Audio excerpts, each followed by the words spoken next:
Africa is a continent on the move. Its people are ambitious, its economies are growing, and its potential is undeniable. Yet for decades a significant barrier has stood in the way of this progress, fragmented and restrictive skies. Imagine trying to travel from one African nation to another, only to find the journey is longer and more expensive than flying to Europe.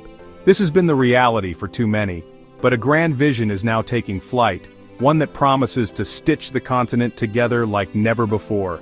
This vision is the Single African Air Transport Market, or SAATM, an ambitious plan to create one unified air market for the entire continent. The dream of open African skies is not new. It finds its roots in a landmark agreement from decades ago. In 1999, African leaders gathered in Côte d'Ivoire and signed the Yamoussoukro Decision.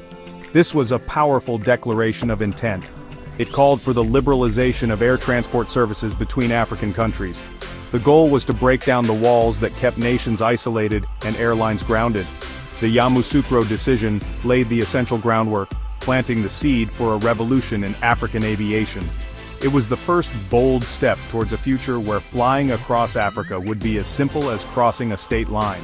Before this push for unity, the landscape of African air travel was incredibly challenging. The continent's skies were governed by a complex web of bilateral air service agreements. These agreements were often old, rigid, and protectionist. They strictly controlled which airlines could fly between two specific countries, how many flights they could operate, and even the types of aircraft they could use. This system created artificial scarcity, stifling competition, and limiting options for travelers and businesses alike. It was a system that served the interests of a few, not the many, and held back the continent's collective economic potential. The consequences of this fragmentation were severe and far-reaching.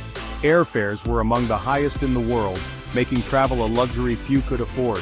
A flight from one African capital to another could inexplicably cost more than a long-haul flight to another continent. This forced travelers into long, inconvenient routes, often requiring them to transit through cities in Europe or the Middle East, just to get to a neighboring African country. This inefficiency was a major hurdle for business, tourism, and even for families trying to stay connected. The promise of SAATM is to finally dismantle these illogical and costly barriers. So what exactly is the Single African Air Transport Market? At its core, SAATM is a flagship project of the African Union's Agenda 2063.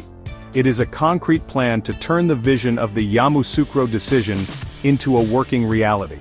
The main idea is to create a single, unified air transport market across the continent, much like the open skies that exist within the